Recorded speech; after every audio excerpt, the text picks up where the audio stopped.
Hi beautiful hearts, ഞാൻ നിങ്ങളുടെ റോൺസർ. നമ്മൾ ഇന്നലെ 24/7 ഒരു നീണ്ട ചർച്ചയുണ്ടായിരുന്നു. പിന്നെ ഈ ദീപക് കിഷുവിനെ കുറിച്ച് നിങ്ങളൊരു കാര്യം മനസ്സിലാക്കണം. നിങ്ങൾ എന്തിനാണ് ഇങ്ങനെ ഈ ജെൻഡറൈസ് ചെയ്യുന്നതെന്ന് എനിക്ക് മനസ്സിലാകുന്നില്ല. ഇപ്പോൾ രാഹുൽ ഈശ്വറാണേലും ശ്രീലക്ഷ്മി ആണേലും നമ്മൾ ഈ കാണുന്ന ഒരിത്, ഞാൻ പേഴ്സണലി ഇവരുടെ രണ്ടുപേരുടെ ആശയങ്ങളോട് യോജിച്ചു പോകുന്ന ആളല്ല. പിന്നെ ചില കാര്യങ്ങളിൽ അവരോട് ഞാൻ യോജിക്കുന്നുമുണ്ട്. കാരണം നിങ്ങൾ ഒരു കാര്യം കിട്ടിക്കഴിയുമ്പം എന്തിനാണ് ഈ ജെൻഡറൈസ് ചെയ്യുന്നതെന്ന് എനിക്ക് മനസ്സിലായിട്ടില്ല. മനുഷ്യരായിട്ട് കാണാൻ പഠിക്കുക, അല്ലാതെ സ്ത്രീയെ പുരുഷന് എന്നുള്ളൊരു സംഭവത്തിൽ നിന്ന് മാറ്റി നിർത്തിയിട്ട് മനുഷ്യനായിട്ട് ആദ്യം കാണാൻ പഠിക്കുക. അല്ലാതെ ഇത് സ്ത്രീ ചെയ്താലും അല്ലെങ്കിൽ പുരുഷൻ ചെയ്താലും ആര് ചെയ്താലും ന്യായീകരിക്കാൻ പറ്റിയ ഒരു സംഭവമല്ല ഇതിനെ നമ്മൾ ആ ഒരു സീരിയസ്നെസ്സോടുകൂടി കാണാൻ ആദ്യം പഠിക്കും.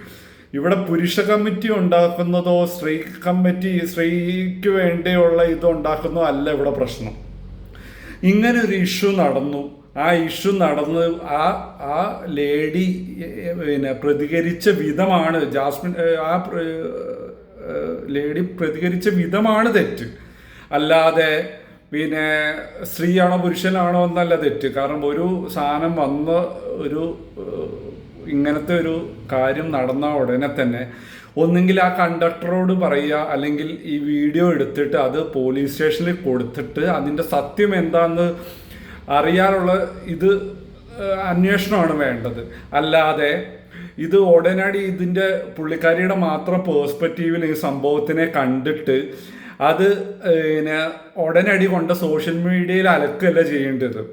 അപ്പം ദയവ് ചെയ്ത് നിങ്ങൾ ഇപ്പം നമ്മൾ ഒരു പൊളിറ്റിക്കൽ പരമായിട്ടോ അല്ലെങ്കിൽ ഒരു ജെൻഡർ വൈസ് ആയിട്ടോ ഇതിനെ കൊണ്ടുപോകരുത്. ഇത് കൊണ്ടുപോയുള്ള പ്രശ്നം എന്താണെന്നറിയോ?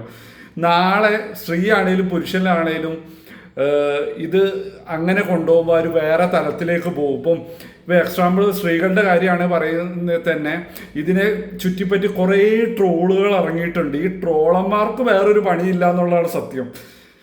ഇങ്ങനെയൊക്കെ ചെയ്യുമ്പോൾ സംഭവിക്കുന്നത് എന്താ പറയുക, നാളെ ഒരു സ്ത്രീ ഇത് ശരിക്കും ഒരു ബസ്സിൽ വെച്ച് അങ്ങനെ ഒരു സംഭവം നടന്നാൽ പോലും അത് അല്ലാത്ത രീതിയിലായിരിക്കും അതിന് പുറത്തേക്ക് പോകുന്നത്. തിരിച്ചാണേലും അങ്ങനെ തന്നെയാണ്. അപ്പം നിങ്ങൾ ഇതിനെ ദയവ് ചെയ്ത് ജെൻഡറൈസ് ചെയ്യാൻ ശ്രമിക്കരുത്. ദീപക്കിന് നീതി വേണം, അവരുടെ അച്ഛനും അമ്മയ്ക്കും നീതി വേണം. അതിനുവേണ്ടി പോരാടാനാണ് ശ്രമിക്കേണ്ടത്. അല്ലാതെ ഇപ്പോൾ പറയുന്നത് കേട്ടു, സ്ത്രീ പണ്ട് അടിച്ചമർത്തി പെട്ടതാണ്, എന്നിട്ട് അവര് ഒരുപാട് കഷ്ടപ്പെട്ടിട്ടാണ് അങ്ങനെ ഒരു ഇത് കൊണ്ടുവന്നത്. അതൊക്കെ നല്ല കാര്യം തന്നെയാണ്. ഇപ്പോൾ പുരുഷന്റെ രാഹുൽ ഈശ്വർ പറയുന്ന പോലെ തന്നെ ഇവിടെ പുരുഷനും വേണം അങ്ങനെ എന്തെങ്കിലും ഒരു പ്രശ്നം ഉണ്ടായിക്കാൻ ചോദിക്കാനും പറയാനും ആയിട്ടൊരു കമ്മിറ്റി വേണം. അതിനുവേണ്ടി ഒരു ഇതാണെങ്കിൽ അത് ഓക്കെയാണ്. അതിൻ്റെ അപ്പുറത്തേക്ക് ഇതിനെ കൊണ്ടല്ലേ നമ്മൾ ഇതിനെ ബാലൻസ് ചെയ്യാണ് വേണ്ടത്. സ്ത്രീയോ പുരുഷനോ ഭേദമില്ലാതെ മനുഷ്യരാന്നുള്ള ഒരു ഇതിൽ വേണം കാര്യത്തിനെ കൊണ്ടുപോകാൻ. അപ്പൊ രണ്ടു പേർക്കും ഒരേ നീതിയാണ് വേണ്ടത്. അല്ലാതെ ഇതിനെ ജെൻഡറൈസ് ചെയ്ത് കൊണ്ടുപോയിട്ട് കുറെ അവിടെ ഇവിടെയും ചർച്ചകൾ ഇതാക്കല്ല വേണ്ട. ഇപ്പൊ നമ്മൾ ഈ 24/7 ന്യൂസ് ലൈവിൽ നടന്ന ചർച്ചയിൽ ഒരു 90% ഇതിനെ കൊണ്ടുപോയേക്കുന്നത് സ്ത്രീയും പുരുഷനും തമ്മിലുള്ള അടിയായിട്ടാണ് ഇതിനെ കൊണ്ടുപോകുന്നത്. അപ്പോൾ നിങ്ങൾ പുരുഷന്മാർ അത് ചെയ്തിട്ടില്ലേ, അല്ലെ സ്ത്രീകൾ അത് ചെയ്തിട്ടില്ലേ, ഇതിൻ്റെ ഒന്നും ആവശ്യമില്ല. സത്യം പറഞ്ഞു കഴിഞ്ഞാൽ ദീപക് എന്ന് പറഞ്ഞ വ്യക്തി, ആ പാവം മനുഷ്യന് നീതി കിട്ടണം. അതിനു വേണ്ടിയാണ് നമ്മൾ ഓരോരുത്തരും ശബ്ദം ഉയർത്തേണ്ടത്.